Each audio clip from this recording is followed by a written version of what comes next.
एक जांच की गई जिसके अंदर की बंसीलाल और प्रिंस सैनी, इसके डायरेक्टर है दूसरी ममता भारती और एक मैनेजर दिनेश बाबू, इन 3 लोगों को गिरफ्तार किया गया। काफी लंबे समय से एक प्रकरण भोपालगढ़ के अंदर उसके आसपास के क्षेत्रों में चर्चित था।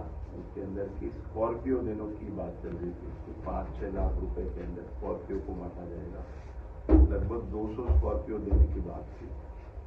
और आश्चर्य की बात है कि इस तरह की चर्चा में जो वीडियो देखने आए सामने एसपी के सामने, उनमें 30-30 हजार व्यूअर्स ने उन वीडियो को देख रहे और उस पूरे क्षेत्र में काफी एक तरह से एक डिबेट चल रही थी कि ये ठगी कर रहा है या नहीं कर रहा है, और दूसरी तरफ से दावे हो रहे थे कि ये गाड़ियां बांटेगा। जबकि ये बहुत साधारण तरीके से समझा जा सकता था कि कोई डिपॉजिट नहीं ले सकता। जो बर्ड्स एक्ट है उसके अंदर किसी भी प्रकार की कोई भी डिपॉजिट लेना, एक पर्टिकुलर लिस्ट है, उसी के जो लोग हैं वही लोग डिपॉजिट ले सकते हैं, बाकी कोई भी व्यक्ति डिपॉजिट नहीं ले सकता। तो simple case of birds act था। इसके साथ में जो इनके जो अकाउंट में जो पैसे थे और जो इनकी वेबसाइट थी, इनका जो काम करने का तरीका था, उससे बिल्कुल स्पष्ट था कि ये ठगी करने वाले हैं। तो जब एसओजी की जांच हुई तो उसमें स्पष्ट था कि प्रिंस सैनी नाम का व्यक्ति जो है वो आम लोगों को ठग रहा है। और इस जांच के पश्चात एसओजी में मुकदमा दर्ज करके इनको गिरफ्तार किया गया। जिसका काम करने का तरीका था वो ये था कि वो लोगों में विश्वास पैदा करते थे। इसके लिए बड़े बड़े आयोजनों में जाना, स्कूलों में जाना, डोनेशन जैसी चीज को सामने भी आई, जो जांच में सारी बात सामने आएगी, और बहुत सारा कैश में काम किया।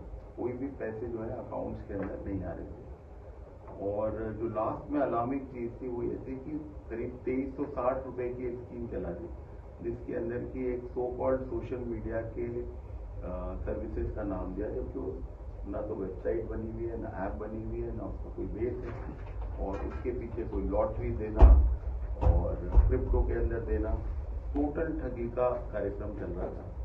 और आरंभिक पूछताछ में ये बात आई है कि इसका इरादा था कि कम से कम 30 लाख लोगों तक ये पहुंचे और ठगी के बड़े अमाउंट को ये प्लान कर रहा था। बट एसओजी ने इसका जो अपराध का तरीका था उसका पटाक्षेप करते हुए गिरफ्तार किया है। उम्मीद करेंगे कि जो ठगी किए हुए लोग हैं वो अब सामने आएंगे और इसके खिलाफ और ज्यादा कार्रवाई। एसओजी को कैसे पता चला कि ये व्यक्ति मुझे लोगों के साथ ठगी करने वाला था या उसका प्लान बनाने वाला था? कितना अमाउंट है जो आपको प्लान था कि ये पैसा रिकवर करना है? देखिए, ये मैंने आपको बताया कि जब हमारे पास ये शिकायत आई तो ये ऑलरेडी वहाँ का काफी चर्चित केस था। ऐसा नहीं था कि किसी को नहीं पता हो।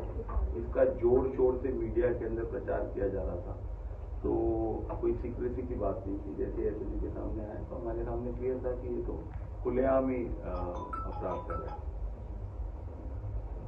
कितने पैसे की है ये सारी चीजें जब इन्वेस्टिगेशन होगा तब होगा, बट आप ये मान के चलें करोड़ों रुपए की ठगी तो निश्चित रूप से हुई है।